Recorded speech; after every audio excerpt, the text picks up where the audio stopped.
Anybody comes in, that's for sure. Yeah. No one sneaks up on me. No. I think anybody's just taking stuff. No. Yeah, I just leave it. Yeah, oh, yeah. The bird, I usually don't like it. Yes. What are they, about 100 pounds, 120 pounds? They're one of them. Sale is about 125. and it's Really? about 85. Yeah. Big enough to get your attention. Yo, yeah. Stream is turned on.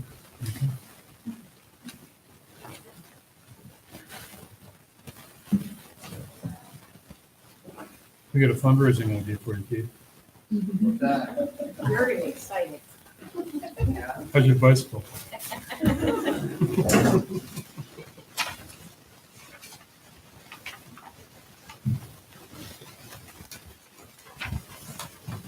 I've got 6 o'clock. I'm going to call the Monday, January 7th Board of Selectmen's meeting to order. We have Selectman Howard Goodwin, Mike Manzalili, Mackenzie Jewett, Jamie Thurlow, myself, Kevin Buck, Chris Saunders, Town Manager, Town Clerk Katie Danderain, members of the press and the public. Adoption of the agenda. Does anyone have any changes to the agenda? Okay. Approval of minutes. We have the minutes of December 17th, 2018. Make a motion to approve the minutes of December 17th, 2018. Second. Been moved and seconded to approve the minutes of December 17th. Any discussion? All those in favor?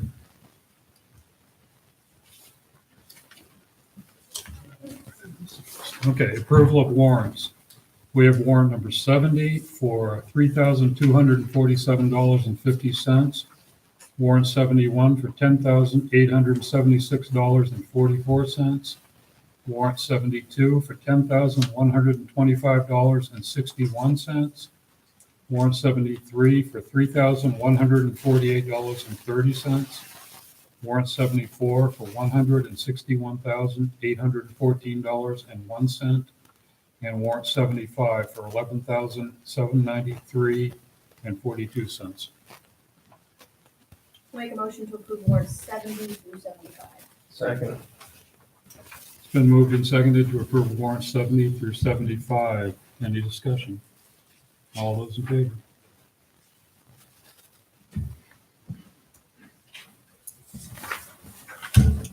Okay, regular business. Item A, we have a municipal energy priorities resolution.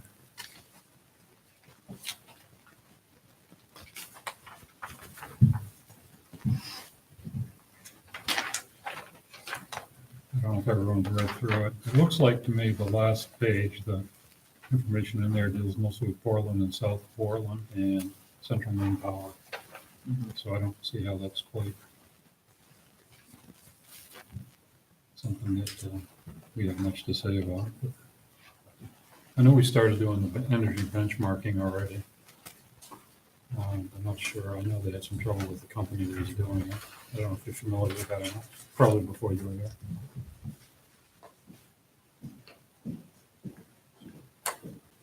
And the only other thing, I don't know, maybe I couldn't quite decode the language on where it says high-performing buildings. Mhm.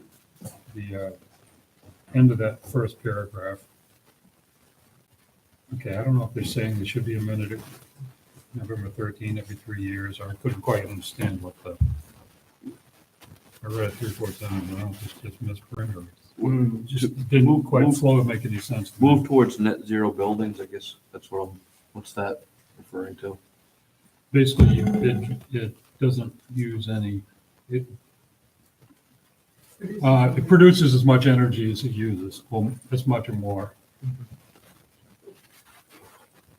We're going towards that pretty well right now with the solar array since that comes online. That's just the municipal though, and this is referring to the town as a whole, is that what I'm gathering? I think this is municipal buildings. And it's basically trying to encourage the legislature to head that direction. Yeah, for municipal operations. For municipal operations only? Yeah. Yeah. Read it, the first paragraph, that might get this up. After 17.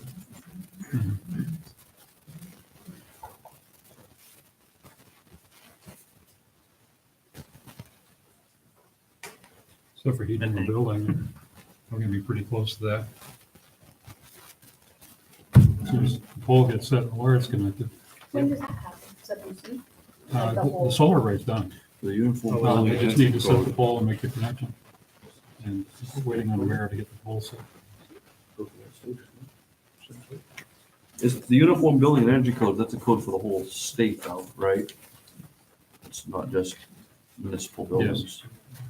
I, We don't, actually Tremont doesn't follow it. Correct. We haven't signed on yet. I guess that's the only.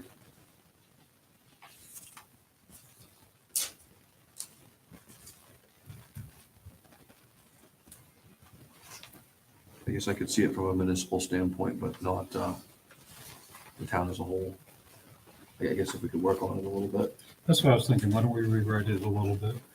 I mean, We're, as a town, I think we're pretty much working towards that goal, but as the, other residents of the town, I think, I don't know if I really want to push them into. no, into doing I something. don't feel we should either. I think it'd be nice to make it easier for people to do that. Forcing them to do it's a different story. We could set a good example for them, for people that do want to do it though. Yes. Why don't we see if we can kind of debug this a little bit? So what changes do you want?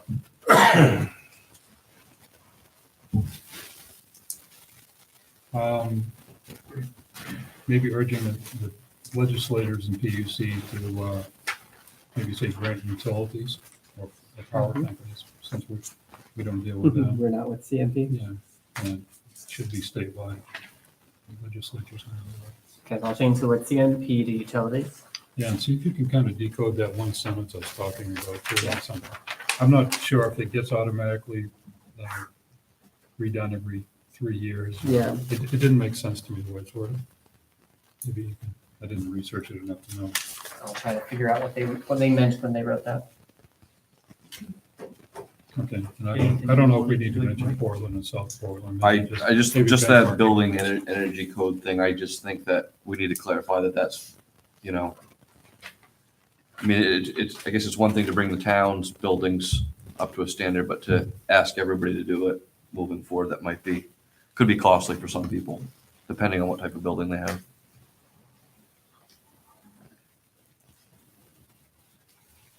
So Mike, the part you're referring to is the sentence that talks about the main uniform building code and energy code. Yeah, the high performing buildings from there Yeah. to energy data. Do you want me just to remove that?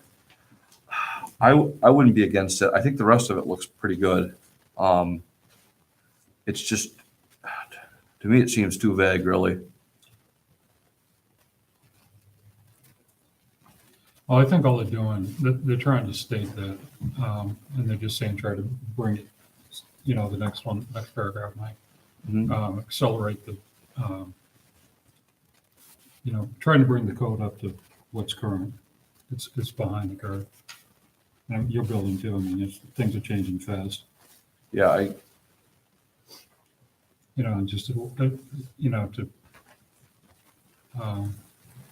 try to move things so net zero buildings work. They fit into the code better. There's a lot of stuff out there that now doesn't fit the code that's really good.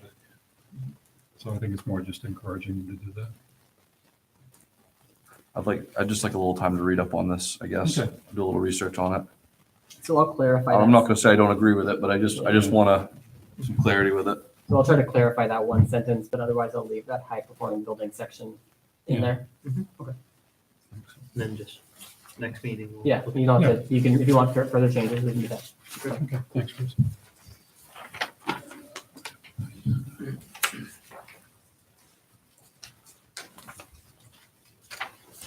There we go.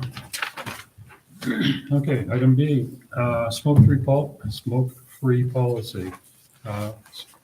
Sonia Turanowski? Yeah, so I'm Sonia Paransky, I'm from Target Paransky, sorry. Media. And I apologize, I didn't know how many people were gonna be here, and I only have 5 of these. They're just more informational at the moment.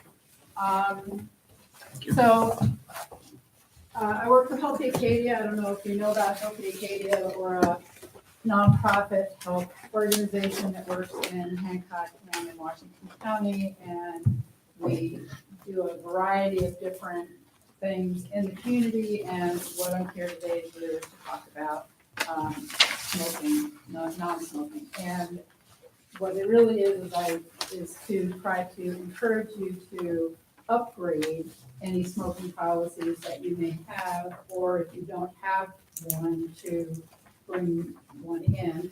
And particularly the reason that I'm here is because of the new landscape in smoking, which includes e-cigarettes and Juuls and now marijuana. And so that these are new concerns that weren't around before. So there's sort of different levels of what I'm here to ask you about. And the first one is a recreational policy that would cover places where children would be. So if you had ballparks, I don't really know what recreational properties that you have in town, but if you have any kinds of meeting places or ballparks or beachfronts or places where kids would be, that's my main priority at the moment, is to try to upgrade or institute a no smoking policy in those areas that would include e-cigarettes. As you may have heard, that is now a pretty major, they're calling it an epidemic amongst the youth. And so that's one of our big concerns. So that's the first level. And what I've brought to you, and these are only a few, is this cover letter just talks about why it's a good idea. But because we are funded, by grant money, the funders give us certain requirements. And what I can do is, if you fulfill certain requirements, I can offer you free signage, free metal signage, as many as you want to go in these different places. And so the requirements, they had a template, a boilerplate template, and it was 4 pages with a bunch of whereases and what were and stuff. So I rewrote it and I put it into this format, and it's as brief as it can be and as direct as it can be. And the main paragraphs, they just want to have you spell out what you mean when you say no smoking. So the 2 middle paragraphs are all just listing Juuls and e-cigarettes and the different things. What's a Juul? Juul is actually a brand name. It's like Okay. saying Coca-Cola, but it's the kind of e-cigarette that looks like a thumb drive.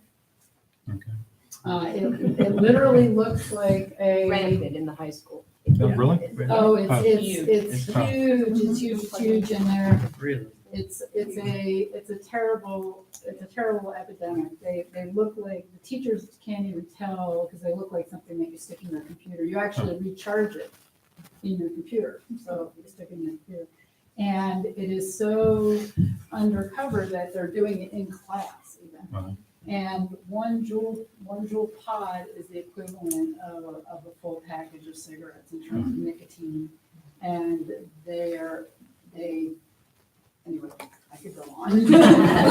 But evidently, you have a select member that knows about it, and actually, I will say, in school situations, we have people that, in Healthy Acadia, that are coming to schools and doing presentations on e-cigarettes and juuling, and also on marijuana. And, one of the challenges with marijuana is that now that it's becoming legalized and that there's medical marijuana, which, there's all reasons why that's fine and good in certain places, but it's making a perception that it's safe, and particularly for children, and it could be more untrue for kids. It affects brain chemistry, and people's brains are not finished developing until they're in their 20s. And so when youth are taking in drugs, it really changes up the way that their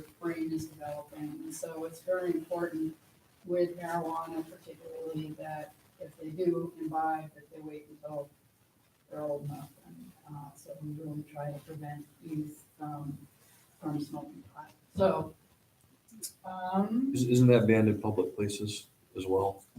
well, it is, it is, it is.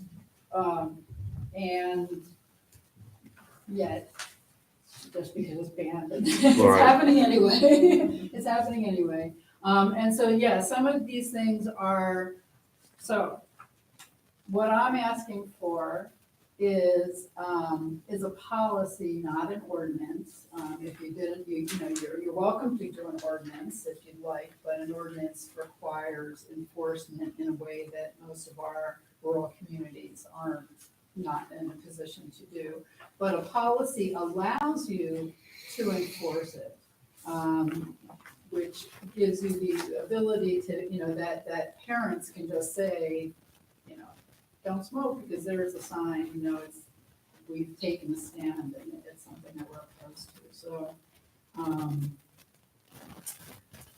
So it's really just an effort to take a stand and to start that process so that in the future you have the ability to modify it and increase it if you wanted to have an ordinance or if you whatever. So it just gets the public education out there that you're paying attention to the health and well-being of your community. And of course, we have gotten a little bit away from tobacco because, we've known that tobacco is bad for a long time and we've talked about that a lot.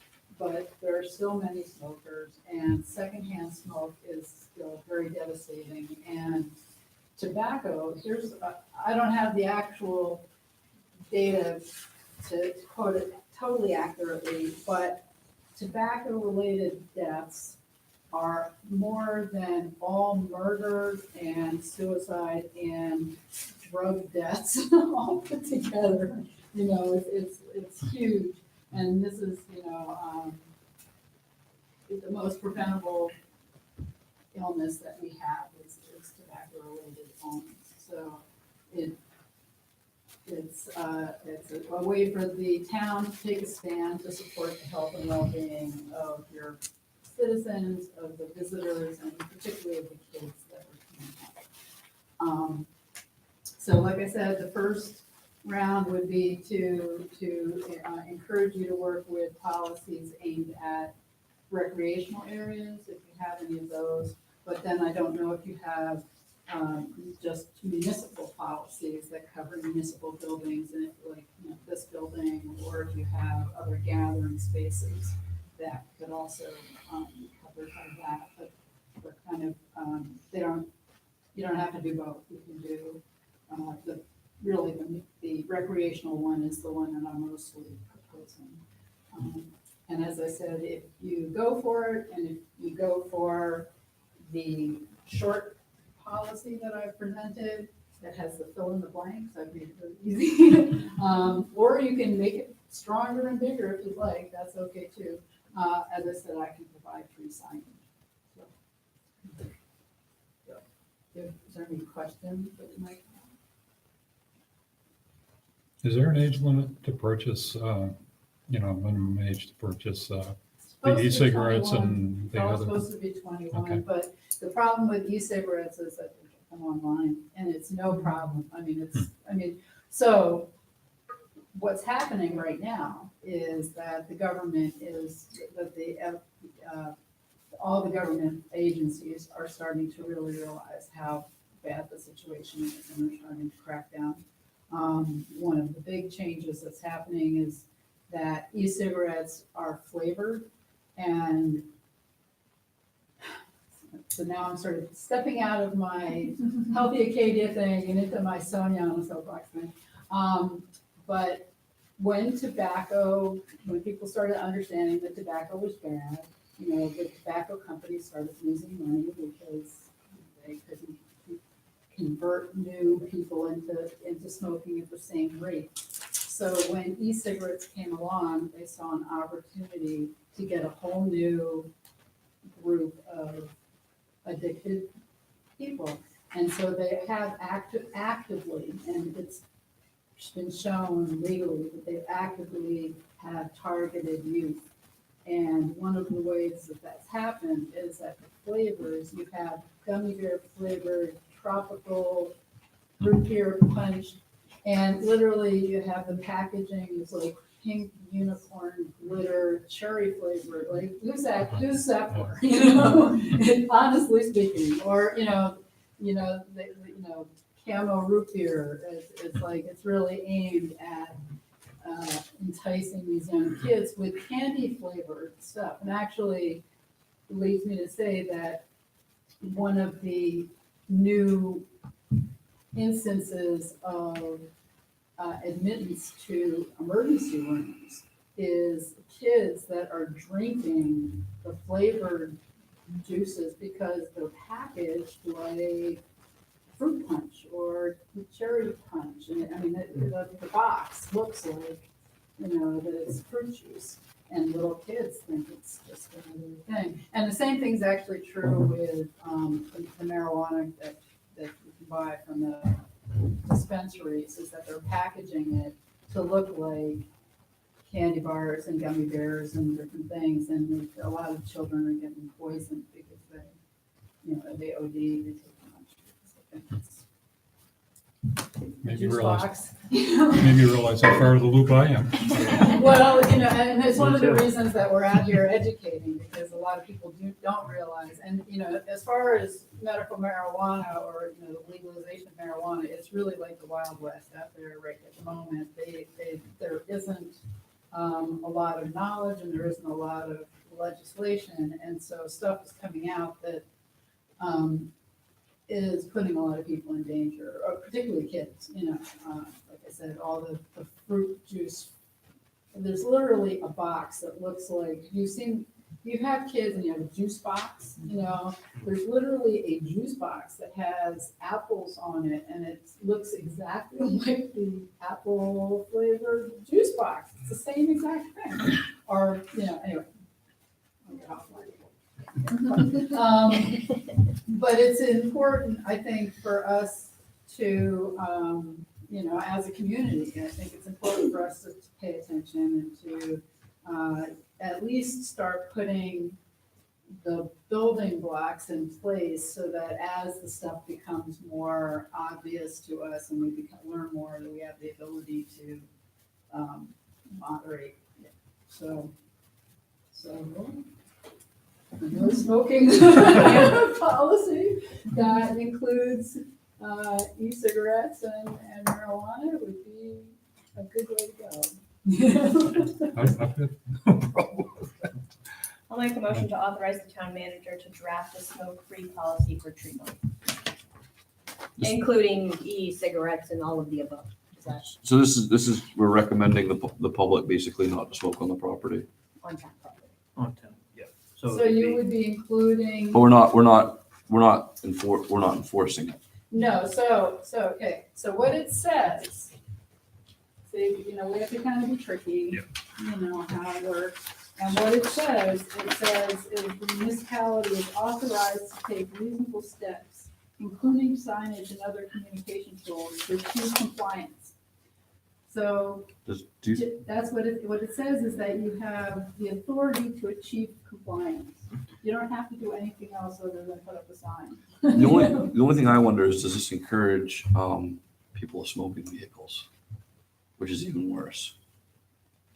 I mean, I guess. Well, there are laws in terms of smoking in vehicles with kids. There are laws about not being able to smoke with kids in your car. I'd rather you smoke, not you, but. No. But I'd rather you smoke in your car instead of sitting on the beach next to me. You know what I mean? Makes sense.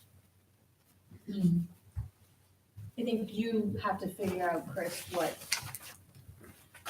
what places are we talking, like Yeah. the beach, the wharf, what's the list of, I have a few. Well, I think when we draft up the ordinance, just Back Beach is not town property, it's Mhm. privately owned. But like the town wharf would be a Yeah, big the question. fishermen, when they go down, probably 75% of them are gonna smoke a cigarette when they get on the That, boat. that may not fly well. No, Yeah. that's what I'm, But you can put up the sign. It's, I mean, And we so- can't enforce it. We can't. If you want me to tell put them up the sign, I'll put up the Toss it sign. And so there's two ways, there's several ways to So- go about that, because I've worked with other towns around that.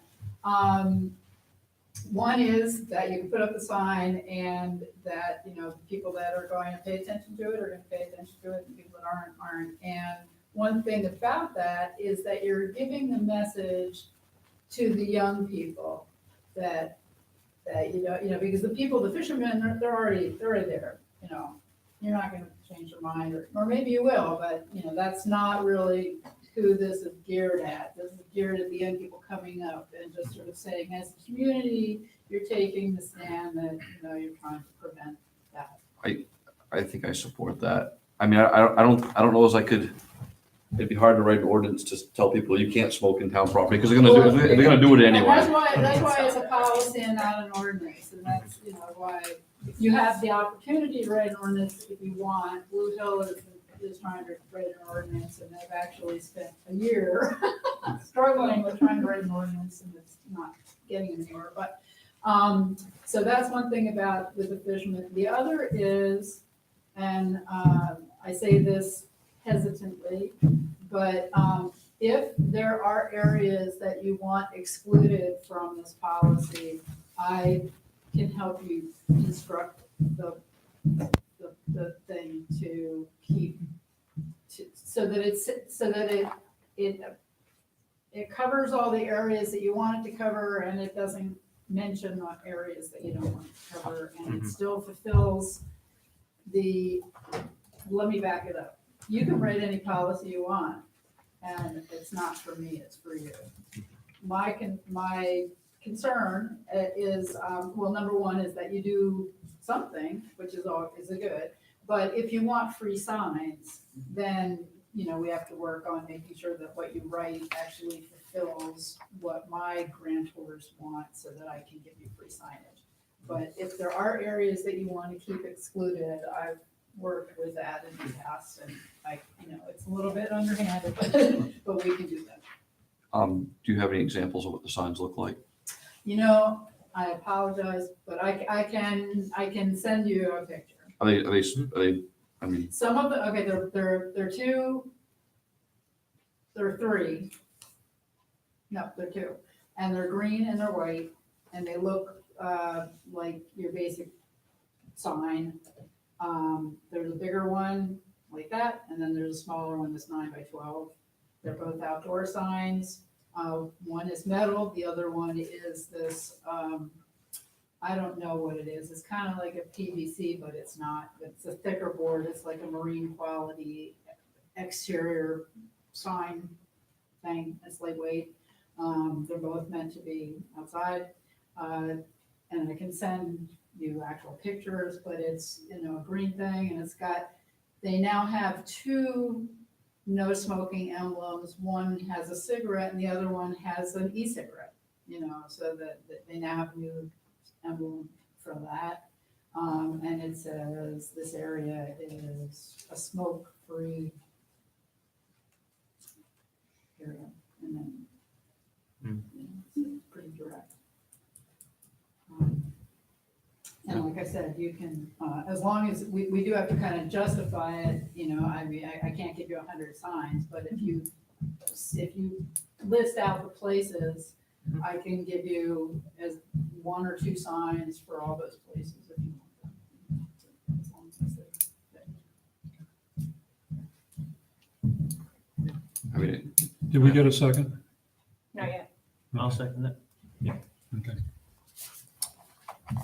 And then we can work out the The particulars and where's wheres and all that stuff when we. What I'll get- probably do is I'll take the draft that Sonia's provided and fill in. It sounds like you want me to include places like the Seal Cove area, Algerine Coast area. School probably already is, but. Yeah, the like school is definitely already school, tobacco free. The office here and the. The office here, the ice skating rink. Yeah.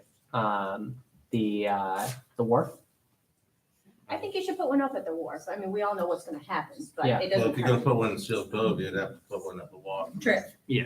I mean, I I think it'd be good to have a sign, but I don't think we should have something so Like a big. billboard. I think the small, I think the Little smaller, sign's small nice. could be effective if it's bright Yeah. and in the right placement. So the big sign is good for The the ice skating rink. you know, like our ball field, the bigger sign, because, you know, you get some distance and then, you know, they get kind of small. But something up close and personal like the wharf, you know, it can just be a little sign that's like over to the side. You know, so that it's not in. And blocking the view of faces. someone trying to take pictures of the place. Yeah, no, Yeah. you know, and I'm totally with you on that. That's, you know, the little sign is a nice little sign, but if you have like a ball field or a, you know, skating rink, then the bigger sign. Yeah. Works Okay, better. good. And so then the only thing about that is just that after you write it, then I have to get it approved, you know, and so there's a couple of steps in that, but so far, whenever that format has been filled, you know, it's like within weeks it's passed and. Would you like me to include all town-owned cemeteries?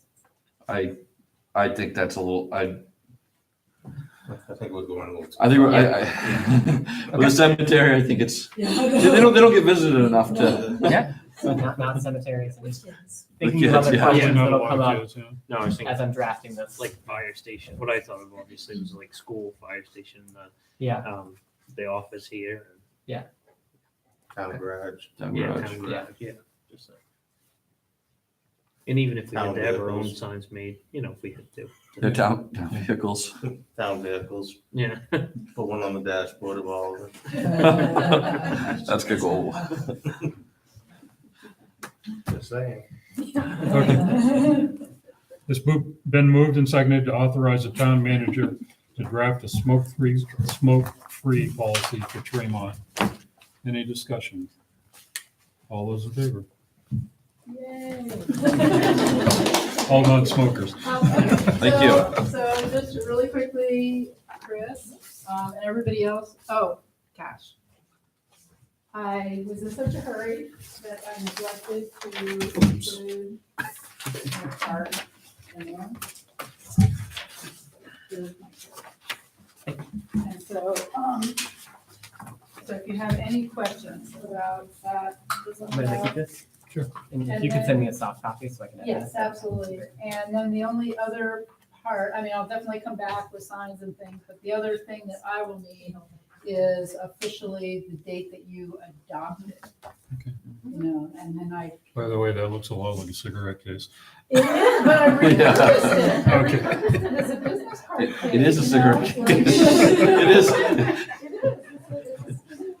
Yeah, I like it. That's much better. So thank you very much. Thank you. I think it'd be hard to. We don't have enough.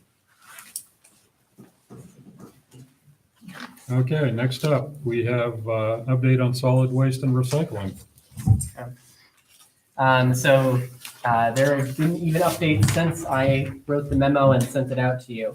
Over the weekend, we received news that Ellsworth Recycling has announced the changes at their location and what they'll be accepting.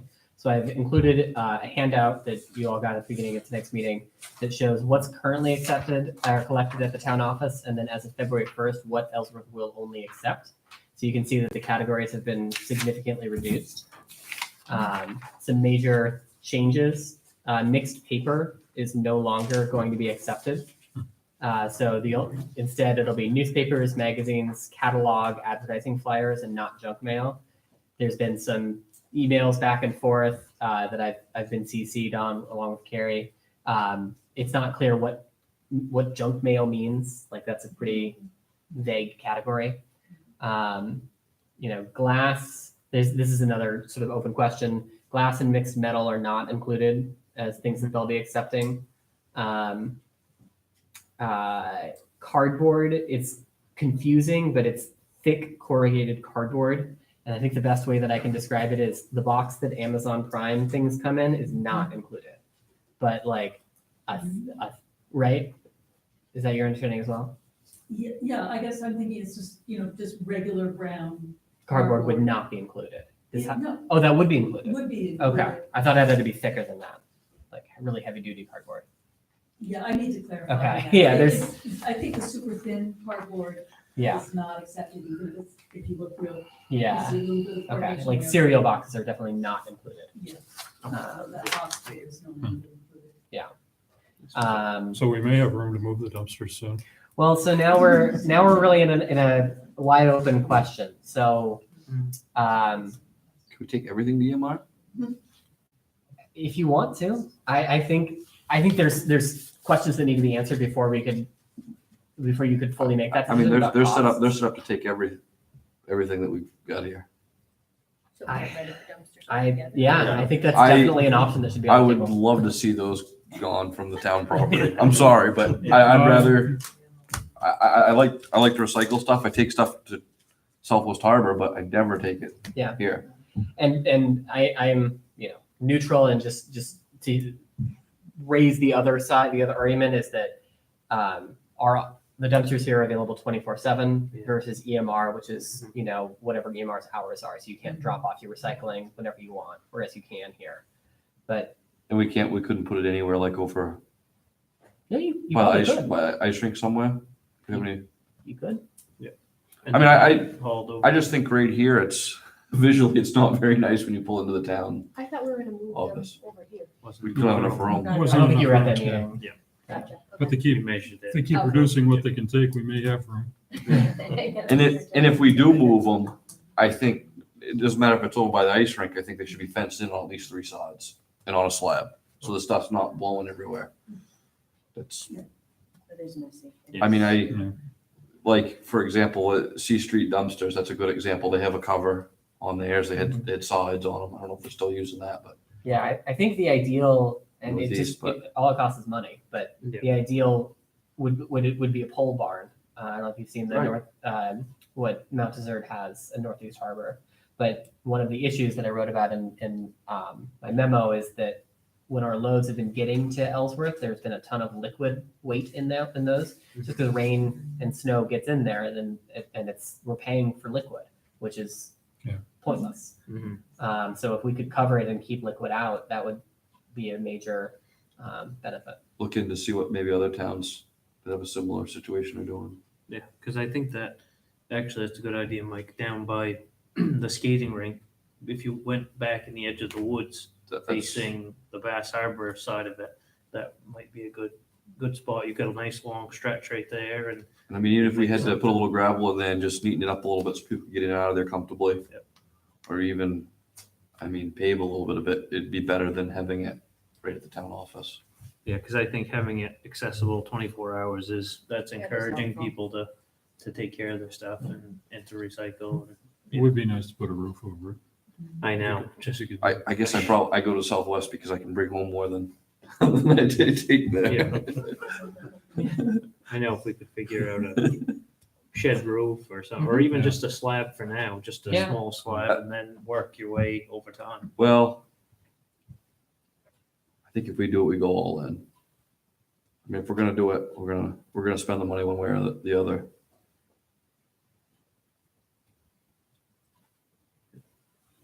I mean, we could wait until, I think my advice would be to wait until the next budget year so that we can plan to have that expense in the budget, because right now it would cause an issue trying to fund it in the FY19 budget. But, we could certainly just reduce the number of dumpsters now and have it be here until next summer, and then starting July 1st, begin construction on a slab and pole barn at a location that you select. I'd be in support of that. Things may change too when Fiberite gets online too, so I Yeah, think maybe we ought to wait and see how that goes before we yeah. get to. Typically, Fiberite has been separated from recycling, so we haven't been expecting to send any of these things to Fiberite. And at least with a slab, if somebody does break some glass or something, someone could clean it up easily. Yeah. So it sounds like from this conversation, you're interested in, the slab and pole barn I'd like to estimate. make a motion on it, actually. Yeah. I'd like to make a motion to authorize the town manager to look into, I guess a slab in a building, to store dumpsters and maybe a new location. Second. Okay, it's been moved and seconded to authorize the town manager to price a slab and covered building for recycling dumpsters and to propose locations. Sound about right, Mike? Mhm. Okay. Any discussion? All those in favor?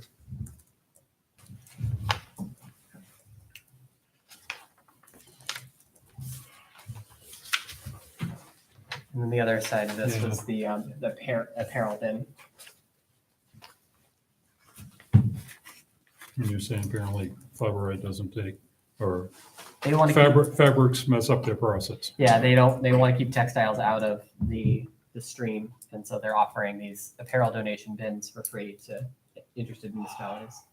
We already have enough bins. I think that's gonna be I think that's gonna be a wet mess of clothes. That's what I was I mean, wondering, yeah. is it weatherproof? Karen, Yeah, I talked to the Apparel Impact proprietor. It's a business that started in New Hampshire 4 years ago, and now they're expanding into Maine. So they've just established their first route, because other towns have signed up for them. And then they're gonna do a phase 2 in a few months. So if we wanted to get involved, we could be in their second phase, where they're establishing their second route in Maine. But the bins are waterproof. They don't need to be under shelter.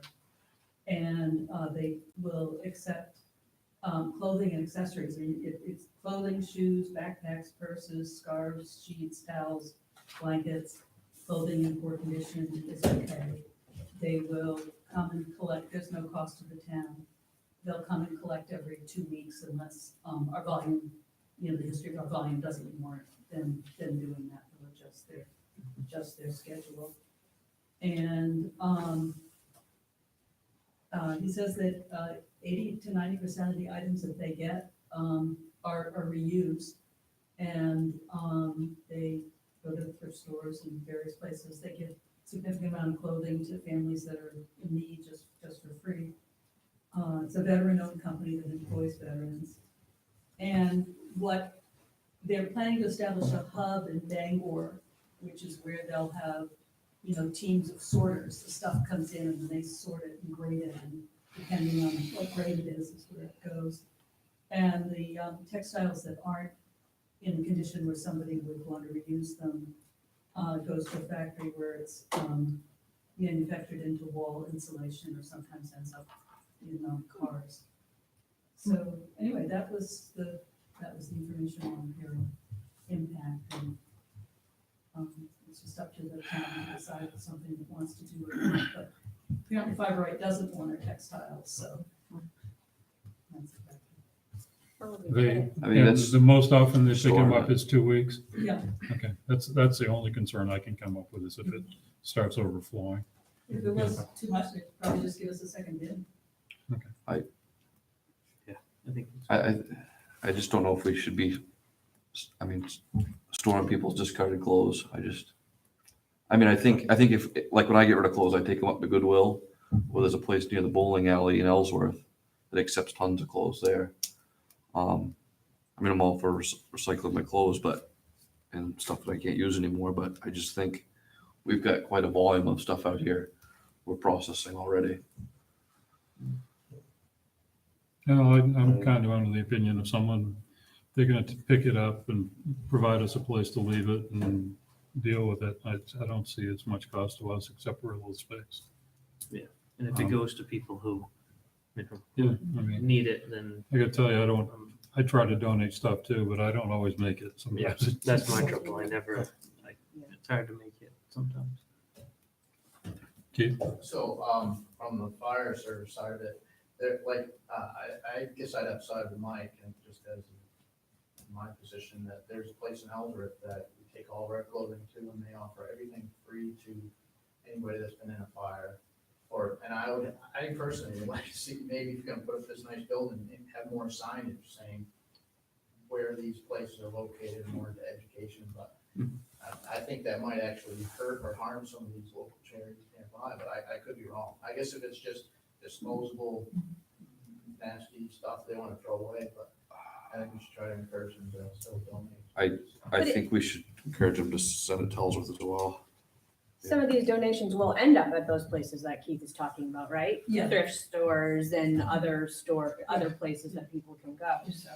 I find it, I agree with you guys too, but Mm. yeah, I'll put a bag in my car and drive it around for 3 weeks before I'm like, oh Throw yeah. it through the dump. I'd take it to Ellsworth, I guess. Yeah. I think it'd stay more local, like you say, if there was a fire or something, the stuff in Ellsworth would come back closer to us rather than just going to Bangor. It's gonna, may go north instead of, I just think education, I guess, it's still usable and searchable, and there's a lot of things locally here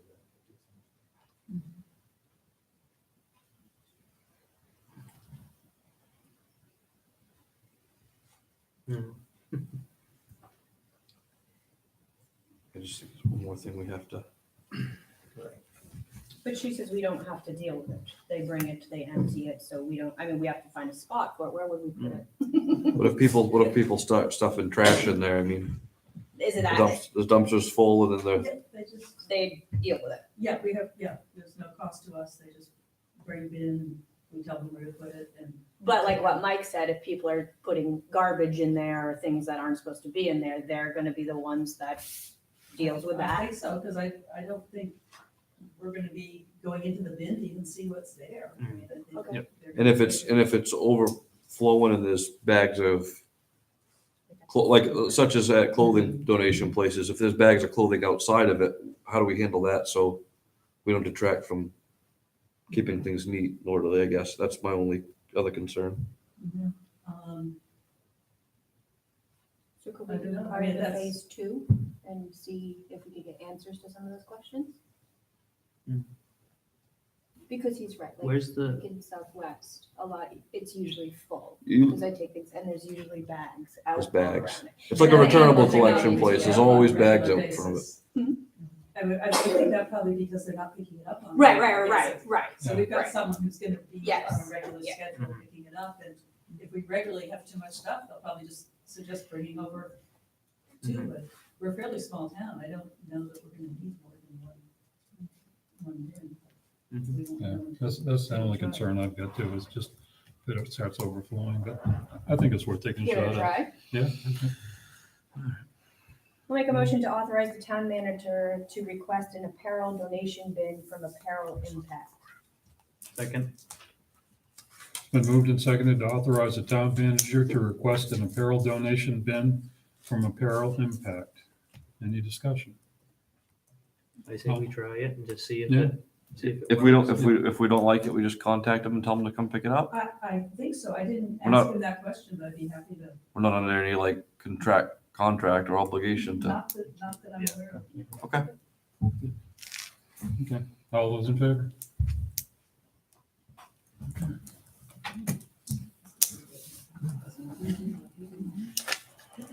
Okay, item D, plastic bag and polystyrene ordinances.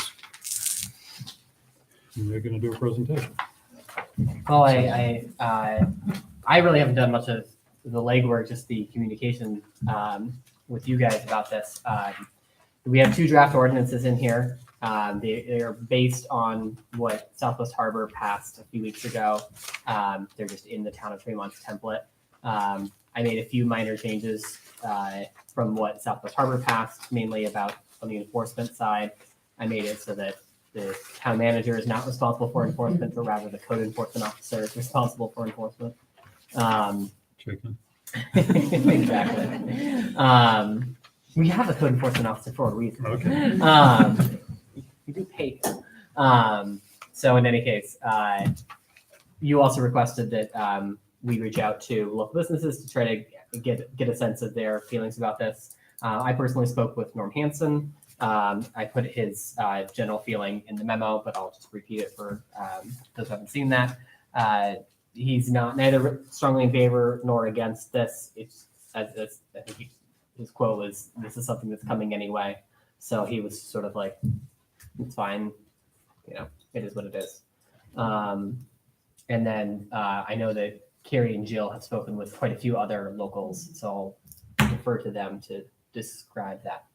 Okay, so between Jill and myself, we've had conversations with 13 businesses or entities, and of those, 10 of them were fully in support of the ordinances. One who Chris just described to you was like not excited about it, but like, okay, it's gonna happen anyway, I'll deal with it. One is very probable support, Tremont Historical Society. I spoke with a board member who didn't see any problem with it at all, but wanted to talk with other board members before giving me an official answer. And then Seafood Catch was, the businesses that were in favor of it were Thurston's. Most of these businesses said they're already doing all the things that we would want them to do.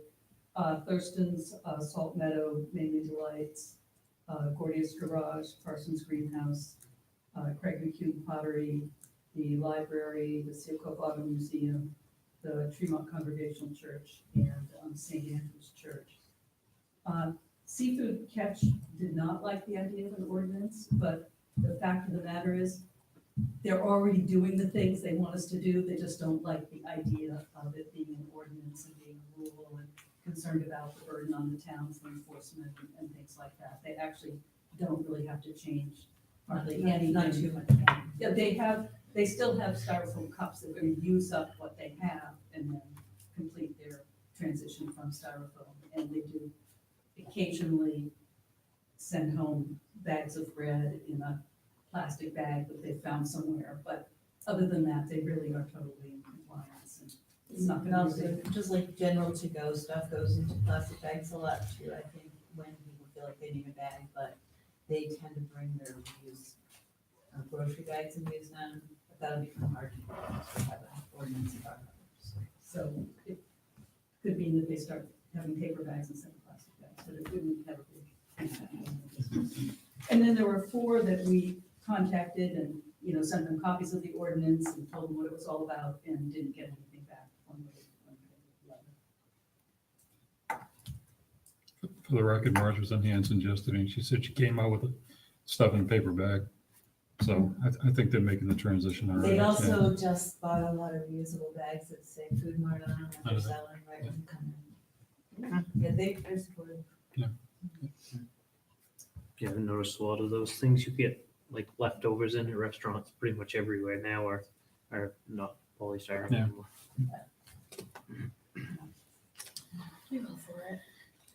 I think it's, But I think if we're gonna do one, we should do all of it, not just the plastic bags. No, I If do we're too. gonna, let's just do it. So this would be something that would be up to the voters. Yeah. what do you guys think? I'm Yeah. against it myself. I mean, if someone wants to use, don't want to use a plastic bag, getting their groceries, and take their own. Mhm. I mean, and styrofoam containers that you get your food in and stuff is a lot better than the cardboard one. I mean, it's mostly these tree huggers that want to do it, and they're gonna end up cutting more trees down for more paper, and I'm against it myself. But it's whatever anyone else wants. I say that we'll see what the voters say. I guess I would be in favor of passing it on to the voters. It's, Yeah, they get. I really, I guess I'd want some time to think about it myself, and I'd really like to see what the voters really think about it. Yeah, it's gets decided at town meeting anyway, so. Will we have enough time to get this at May's town meetings? Yeah, absolutely. And I don't buy, There's I deadlines. don't buy a lot of groceries in town, so it's kind of hard. If I go to the store here, I grab usually 3 things, and I never get a bag, so I'll tell them not to give me a bag most of the time, but I think it's all good for the paper straws. I've tried those a couple Yeah. times, and the paper straws. that doesn't work. It doesn't work. I don't, it's, Pasta straws. yeah, it's, There's After 5 one minutes, kind of paper they're straw collapsed. and One good kind of paper straw. Is that? Yeah, Yeah. and a lot of the restaurants are starting to get that one. Yep. The rest are soggy. No, yeah, after just a couple minutes, they Suck start up to one and you get a collapse piece of right it in your the- throat. Yeah. Drink faster, Jimmy. Yeah. You said that happened, right? Yeah, I had one. Eat straws. I had one. I started choking on a piece of it. Oh. Yeah. The bottom of it dissolved. Yeah. So do you see any edits that you want to have in these ordinances, these two drafts? No, I thought the drafts. Yeah, they look fine to me. And it's the code enforcement's office? Oh, so if he walks in and the store is still using plastic bags, he's the one that's like, you're. Well, it's like with any ordinance, we have a very soft enforcement approach. It's always starts with a conversation. It's never, it's never Yeah. immediately a fine. Yeah. It's always, is someone deliberately trying to go against town ordinances? And if that's the case, and we can think of a few examples of that being the case, then there might be an enforcement action against them. But if it's someone who's just, in the process of learning, we're very understanding of that. I don't think anyone's gonna get worked up if Yeah. they This- have an this would inventory include, plastic bags they're using. This or- would include styrofoam coffee cups. Yeah, that's the second ordinance, the polystyrene foam food service container ordinance. And I think if the majority of the businesses are already doing this on their own and or agreeable, then that was my only thing, was like forcing them into changing everything about how they do their business. But if they're already doing that, then. And Southwest has now, Mm-hmm. Southwest is, so as far as like coffee store right there, that's already, they're gonna have. to- Yeah, they're not real happy about it. No, I bet not. The only thing about the food containers is they do tend to leak a little bit if you put them in the seat of your vehicle. I mean, that's, Oh, yeah. the paper ones. They get all soggy. Well, they can still use the other plastics too, Yeah. the recyclable plastics, the clear plastics. They Oh, actually yeah. could still use plastic. Yeah. Because we ban plastic bags over plastic. Yeah, it's But it's polystyrene. not that I'm Yeah. promoting that, but. Oh, I it know. does Now, have the that. bags that you get at the food mart, those plastic bags, they're supposed to be biodegradable, right? Don't they make a I don't plastic think bag so. The that's green bag, I thought environmentally they friendly? were supposed to be the, I don't know. I think Are they- you're do they- right. Are they doing, they make a plastic, plant-based plastic. Maybe that's what, I don't know what they use there. I think Is that, it maybe they do. produce bag or? no. No, it's a regular, grocery it bag, looks right? like a regular plastic bag, but I guess it dissolves in a couple of years. I'll take a look. Yeah. Supposed to be environmentally friendly. That's A what I little thought. Environmental sign on it, but Most of them. I don't know if it's really plastic. Right. It looks like plastic, but I don't think it is. The plastic that's made from corn and other plants, it is less toxic than, we're really concerned about the toxins that are in the styrofoam as well as the litter and everything, that's also in plastic bags, but the plant waste is not toxic, but it won't break down unless it's in the right conditions. And fiber may work for that, like it needs to be actually composted in lots of heat and high, like an industrial setting. So, yeah, I'm gonna check and see what they thought of it. So, bags and things that say they're compostable. I was thinking compostable they in an were, yeah. Industrial composting facility, which we don't, yeah, Right, they're right. not getting there yet.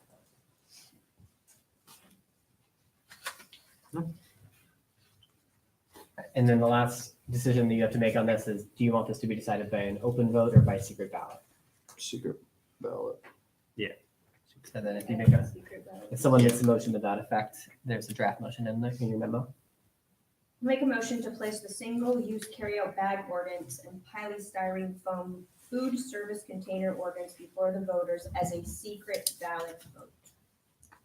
Second. It's been moved and seconded to place a single-use carryout bag ordinance and polystyrene food service container ordinance before voters as a secret ballot vote. Any discussion? All those in favor? Opposed? I'm sorry, Mike, I didn't see how you voted. I voted yes. Okay. Put it on the vote.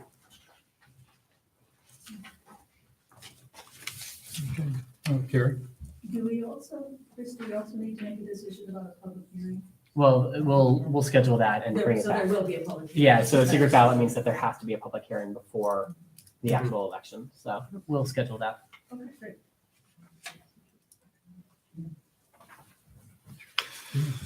Fireworks ordinance.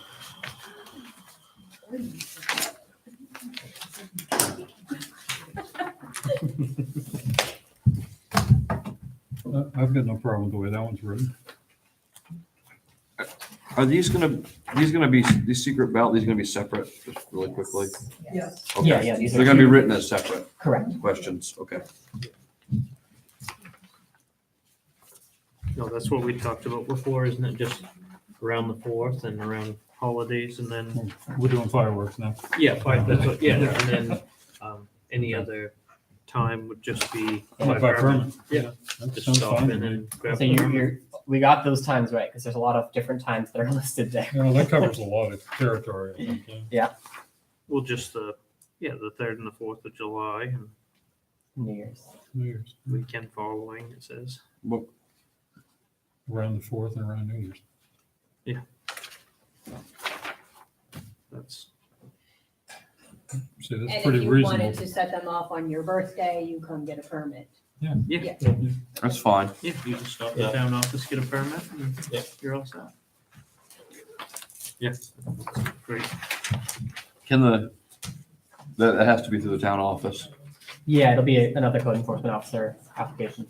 I think it'd go through like the police station or something, because then if there were any complaints, they'd be, they'd directly know who was doing it, just like we do our fire permits. Yeah, we presumably, the part of the process is once it was issued, it would be shared with the Hancock County Sheriff so that they're aware of who has a permit and who doesn't. And if they get a report, then they can look in their log. And if there's not a permit, then they I know, enforce. it'd be nice if it was Southwest. And You could just stop over and, that's where you get your burn permit. yeah, no, I know. You just take one less thing we'd have to deal with here. Yeah, but I'm not gonna want to take our time. No, they're not. I am Yeah, Yeah. they're- approximately 99% certain that Southwest Harbor has no interest in processing our fireworks permits. Yes. It also forces the people to plan a little bit. I can't just be like at 10 o'clock at my house, be like, hey, Mhm. let's shoot off fireworks tonight. You need to plan it a little bit. The only thing that I could see would be, if the code enforcer's only in a couple days a week. Yeah, I mean, it's the same building permits. Yeah, yeah. I just didn't know if there's something that. And the permit Katie application is could going to be handle or available something. during all, open hours. They can get the application whenever they want Oh, okay. and bring it Yeah. back and Yeah, then I got it. Probably be online on it. Yep. it'll be online. I'm sure it'll be Mm-hmm. online, yeah. So it'll just be a matter of, he can only respond to the application on Tuesdays and Thursdays. Yep. So if you came in on a Friday and wanted it for that weekend, you'd be out of luck. So our code enforcement officer can seize them? Is that what that means? Yeah, Okay. that's, I mean, and this is. I mean, modeled- that's what it says. This is modeled off of, Tuesday and Thursday. He's gonna have some fun. Yeah. this is modeled off of other towns who have chosen this more in-between approach, because, some towns ban it entirely, like Bar Harbor, and some towns permit it entirely like we currently do, where there's just no regulation at all. And this is sort of an in-between approach. I think this is fine. Yeah, no, I mean, Do you want to do secret ballot or open vote? Nothing matters. secret ballot. Yes. It was a Yeah, ballot. also do If a you did secret it- ballot if we're doing the other one. Yeah, I would have, same as the others. Okay, then I'll make a motion to place the firework ordinance before voters as a secret ballot vote. Second, It's been moved and seconded to place the fireworks ordinance before voters as a secret ballot vote. Any discussion? All those in favor? The meeting's gonna be long. This is all during the election. Oh, okay. Elections are too long. It's gonna be a long town. It's a lot of ballots. It's like enough. Fire truck purchase. I hear you got some new information, Dee. You were quiet about the fireworks, by the way. Turned it into Blue Hill over here, so I don't know. I guess, the only thing I can say about the fire truck purchase is that, we really want to do our homework before we commit with with the guys who build the truck. They just merged with another really large corporation, so it's kind of delayed in the process, but, we seem to like the truck and what they offer, but it's just in our general nature not to haggle, but really make sure we're getting, you know, what our money's worth. They sell a great product, they're selling a lot of these trucks. But like, and just because we have this amount of money doesn't mean I want to spend that maximum amount or exceed what we're spending, so we're still, back and forth a little bit. If that makes sense. I'm just by nature like cheap, I guess, but.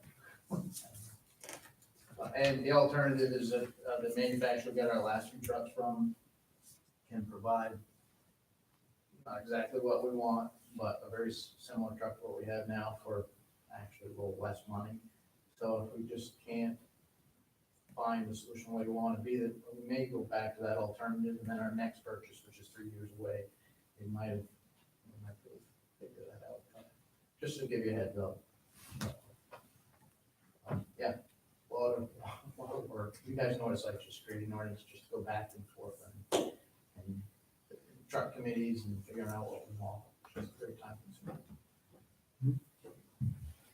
So in your packet, the draft motion that I have has awarding the fire truck contract to How and How Technologies, but it sounds like Keith is saying that he doesn't feel like they should win the contract yet.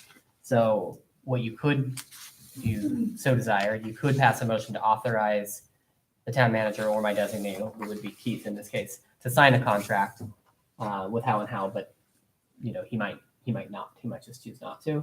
But if you pass that motion, then he would have the ability to do so if the price did work out to be under 300,000. I think we're trusting him, and we should trust him to make that call. He's the one that uses that stuff every day. Yep. I can't say I know a lot about fire trucks myself.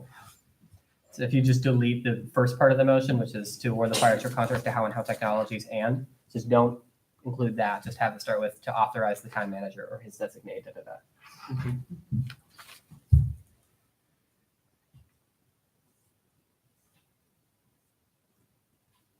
And then make a motion to authorize the town manager or his designee to sign a contract for the purchase with the cost of purchase of a new fire truck with a cost of up to $300,000. Second, It's been moved and seconded to authorize the town manager or his designee to sign a contract for the purchase of a new fire truck with a cost of up to $300,000. Any discussion? All those in favor? Be good to us. Oh, the only thing I want to interject is they have a lot of trade secret pricing, so it's not like you're going forward, it's this. Not need to just subtract and add. It seems like you build the truck, they price it. You don't like it, and they build the truck and price it. It's just their system. They do a lot of government contracts, so that's the way they don't want to have their information out for everybody else to compare. It just seems, I guess it protects them, but it makes it a longer process. So, thank you. Okay, budget adjustments. So as you can see in the memo, there's only one adjustment that you need to, or encumbrance that you need to approve, or you can approve. This is the unspent funds from fiscal year 18. This is because you decided not to do any major road repavement that year. And so there was about $68,830 left over in that budget line. And so I'm recommending that you roll it over into the FY19 budget so that those funds continue to be available to you. In the budget preparation process, one of the things that's been happening is historically there's just been an encumbrance every year of the unspent road funds to the next year, to the next year, to the next year. And in general, that's not how auditors like to see that done. You can effectively do the same thing, but instead just create a reserve called road improvement reserve or road improvement program, or whatever you want to call it. And then just encumber those funds to that reserve. And then you just have that as your piggy bank, and that you can see it build up there and not to different budget general fund lines. And so as part of my fiscal year 20 budget preparation process, I have created that reserve subject to your approval. But since it doesn't exist yet, you can't do it yet. I think that's a great idea, just Yeah. keep rolling it over. I do too. When we need it, it's there. Mm-hmm. Not to get off subject either, but Dodge Point Road, did they do the work there yet, or? Well, They- Gotts did the work. It Okay, was in the warrant. that Yeah, you should signed have. the warrant. Yeah, that's right. I did. You're right. And if you drive out there, it was right after they did the work. There was a snow and it was like super warm, so the ground was very soft, and it caused, unfortunately, some washboarding Mhm. on that road when they plowed it, just inevitably. But the next week, the guys went back and they dragged it with they dragged it and Mhm. they got rid of that washboarding pretty well, I thought. So Yep. it's in good shape right now. Yep, good.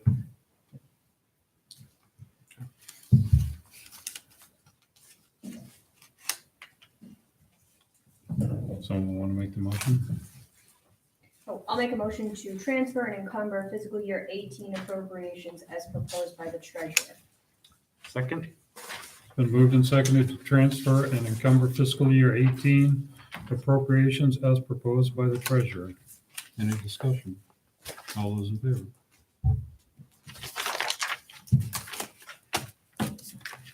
Okay, town manager's report. All right, so major emphasis of the last 2 weeks. Had a lengthy general assistance application that I processed, and it was ultimately rejected. It's conceivable that that will come back, and we may have to talk about that in executive session, but so far, no pushback since the rejection. Been researching the wharf reconstruction, working with our engineer, the harbor master, and MDOT to see if we can get more grant money. I should hear back next Monday on an answer one way or the other.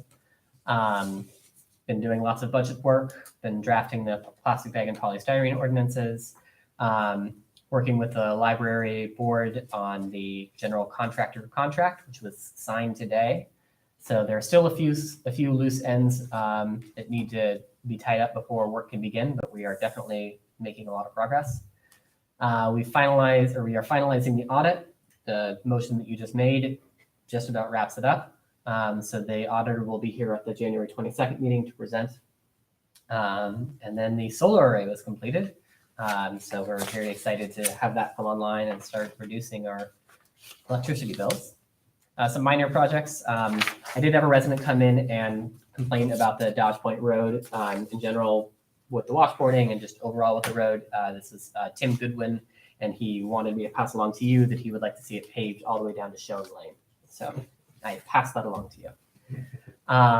We have new tax maps. If you are upstairs and you want to check out our new maps, the last time they were updated was 2014. So they are nice and shiny and new and color. It's great. I did a snowplow ride along one day in the middle of one of our storms. I attended a rec board meeting and helped them with their budget. I did an interview with CEI, which is one of Sundog Solar's financiers, and their PR department is writing an article about our solar array. So once that is published, I will be sure to print it out and provide it to you. Working on the draft fireworks ordinance. I'm working on an overall road survey so that we can have some data to work with for future budget planning. Eagle Arboriculture completed the Cape Road pruning project. I attended the Tremont Road Bridge project meeting. Their next one is this Friday at 10 a.m. in this room, and it's open to the public. So if you're curious and getting an update on how the work is going, you are more than welcome to attend. We are searching actively for a new animal control officer.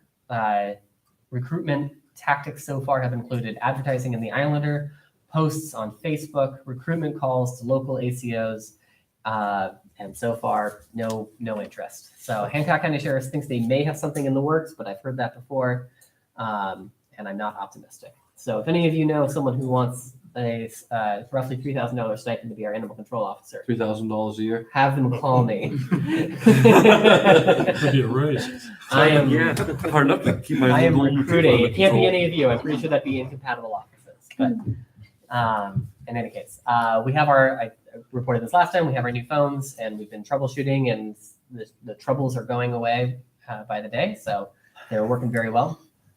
I'm working with. I had a long phone call with our attorney about the Lunt property, which is the one that there's been interest in purchasing from the town. There was some good news there. It seems like you should be able to sell it. And then I had my economic development plan meeting with Norm Hansen, in which we also discussed the plastic bag and polystyrene ordinances. Office staff, lots of audit work, lots of end of calendar year budget work, researching the lunch property, helping to figure out the schedule for town meeting for the plastic bag and polystyrene ordinances. They organized the old lien files. So from 1998 to 2012, all those lien files are now much better organized than they were before. Katie reconciled the 2018 sticker inventory for Bureau of Motor Vehicles and Moses. Lots and lots of hunting and fishing licenses for 2019. And then we closed out the November 2018 election. Public Works, as you might imagine, just lots of plowing, pre-storm preparation, post-storm cleanup, fixing some storm damage to the roads, particularly Cape Road, Flatiron Road, and Dodge Point, and then helping to pull out the Seal Cove floats. Our harbor master was disposing of abandoned traps, so you might have noticed that the pile out front here got a lot smaller. The boat annual maintenance has been done. You did plowing and truck maintenance for the storms, and then we are on the cusp of getting reimbursement for that float construction that was done last winter. So we should be getting a check for $15,000 from NDOT pretty soon. Some goals over the next couple weeks: finalize the audit, continue with budget work, get an update from our legal counsel on the code enforcement violation.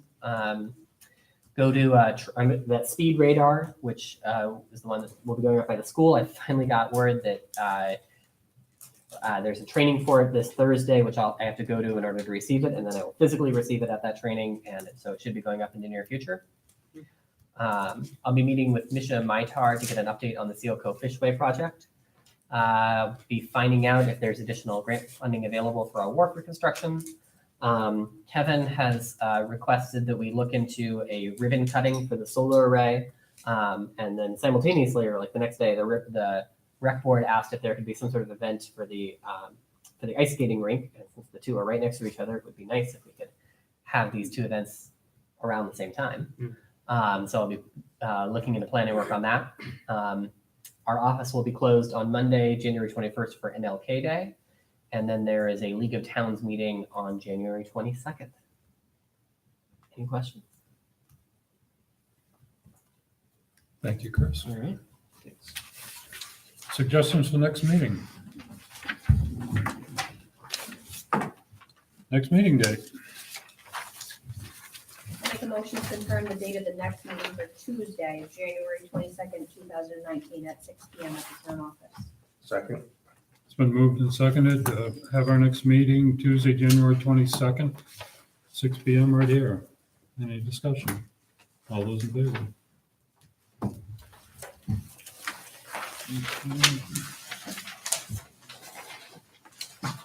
And executive session.